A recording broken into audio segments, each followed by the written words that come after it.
Yes. Can I hear a yes? Yep. Yes. Okay, the next unit that we're dealing with is Unit 5. If you did not bring your textbook, Josh, use your textbook. No.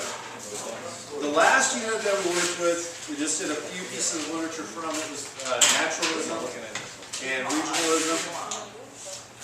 This time we're getting into the 20th century. We're going to look at what's called modernism. A little bit and before that, the Harlem Renaissance.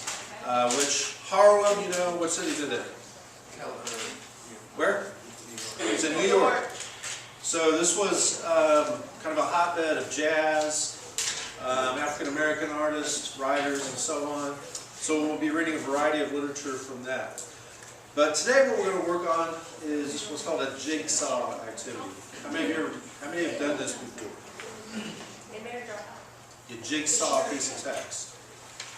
Well, in order to do that, each person is going to be responsible for a piece of the text. So, first thing I need you guys to do is number off in groups. Somebody be number 1. Start it off.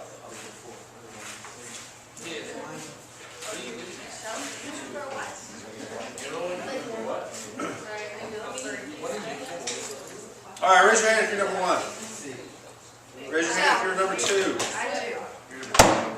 Who's number 1 in that group, Jasper? Vicky's number 1? Raise your hand if you're number 3. All right. If you got a group of 4, who's the 4? Okay, everybody set. Okay, if you are a number 1,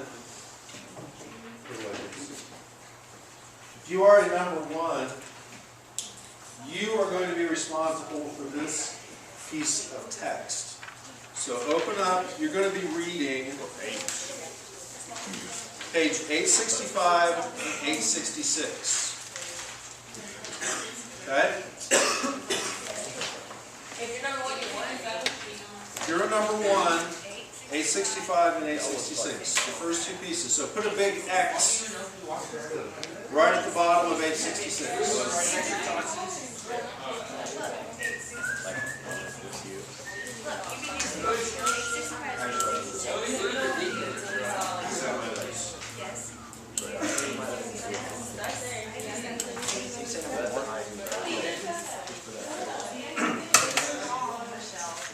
Okay, everybody stop, look at me so I know you're paying attention to what the instructions are.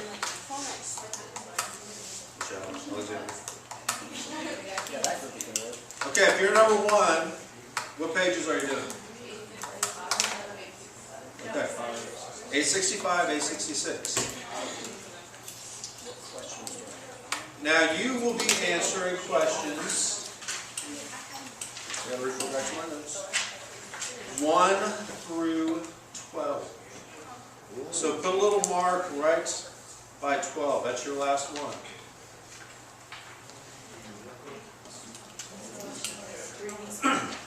Okay, so if you're reading the first section, what's your last question? What's your last question? 12.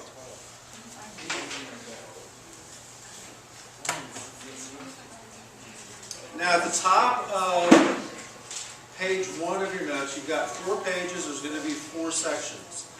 I don't know how much paper it's going to take you, so this was the easiest way to divide it up. So if you're a number 1, look at the beginning of your reading, page 865. What I want you to write at the top is that heading. Harlem Renaissance and Modernism, Historical Context. All right, if you're number 1, write that at the top of your first page.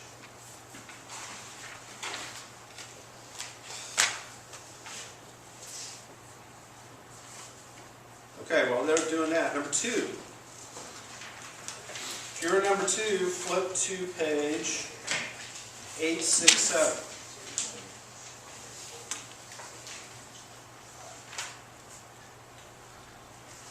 You are reading 867 to the middle of 869. Or I'm sorry, right at the end of 869. You see where the red wheel, well, you can't tell from this color. You say red wheelbarrow. So put a big X there if you're number 2. That's where you're going to stop. You're going to stop at the end of the red wheelbarrow.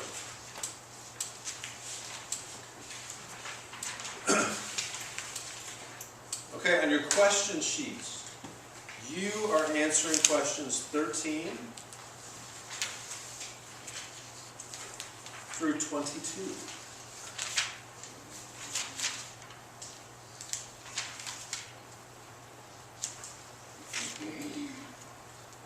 So group 2, what is your last question?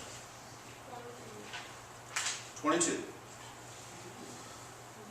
So if you're group 2, on the top of one of your pages, you need to write what it says at the top of page 67. Cultural influences. So if you're a 2, cultural influences. These are 2 here. At the top of your blank note paper.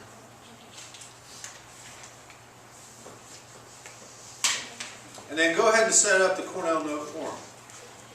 Your angle or your line down the side, home at the top. All right, group 3, or number 3. You are reading 870. The heading at the top says Modern Short Story. If you're in number 3, Modern Short Story,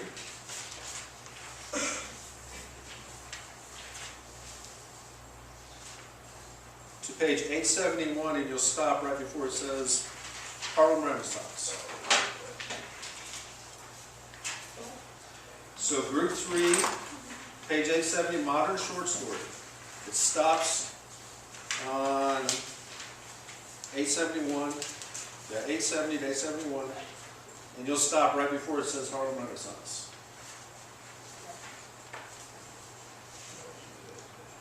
Okay, so if you're number 3, you're answering questions 23 through 30.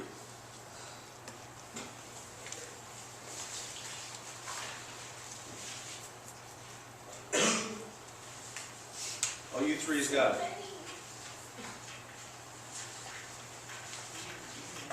All right, so if you're in number 3 at the top of your note sheet, what do you think you're going to write? What's your section called? Modern Short Story. We have to read all the way down here. Page 71. You read to where it's where Harlem Renaissance stops, or starts. All right.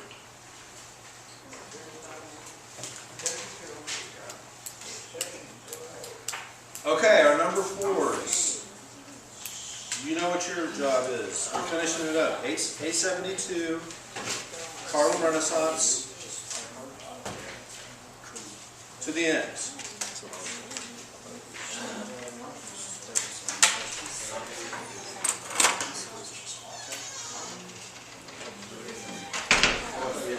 Really, I am reading that. What's your rating?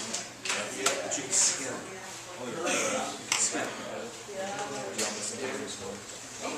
Okay, before we get started, everybody look up here so I know that you're listening. Take in. Everybody. Jacob. Chris. Now some of you are already looking and saying, wait a second, I've got more reading, but fewer questions. Some people got less reading, more questions. What are some techniques you can do to get through the reading? You can scan it, you can skim it. The questions have key terms in them. So look for those. You don't have to read what you call verbatim, like word for word, and really study it. What you're trying to do is just to get some basic background information. Okay, some of you have started. Wait a second, listen. Once you get finished with your section, you've got 2 pieces of paper. You should already have one side labeled with your questions. You should have your Cornell note form set up. Once you get done with your section, see who still needs some help to get finished. Because what you're going to do is try to get everybody finished about the same time, and then you're going to share your answers with your group. So they'll have their piece of paper, they'll go ahead and label it like you've got yours labeled, and put their notes in there. Does that make sense? Yeah, we got it. Okay, ready, set, hoo-ah. Say hoo-ah. Can I say that? Go. All right, this one's go.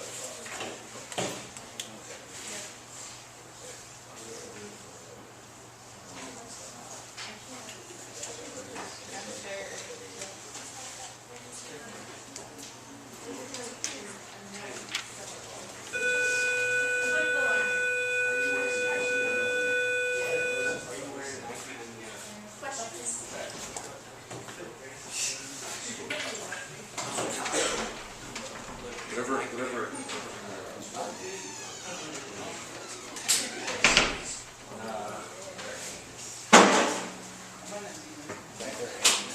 Zach, I'm going to have you join this group.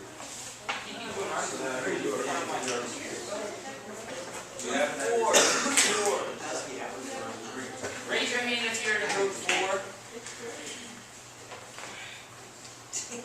If you do 4. Number 4. You do the first 7.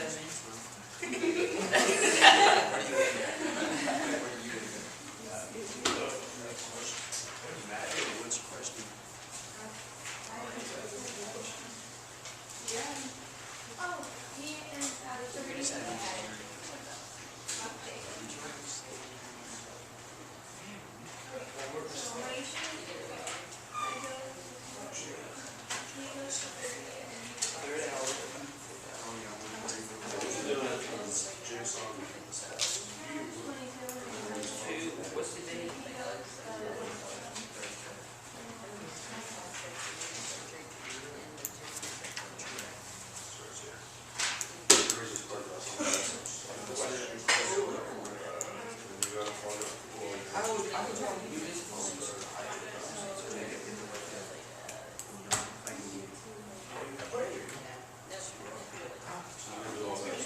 So you got 2 pieces of paper. This front side will be for 1, back side of that one for 2. The other piece will be for 3, and then your 4. Notes. Yeah, you can go ahead and go like that. Yeah. But one suggestion I would have, kind of short, maybe do short answers. Like short story population questions. Because you know the questions, so you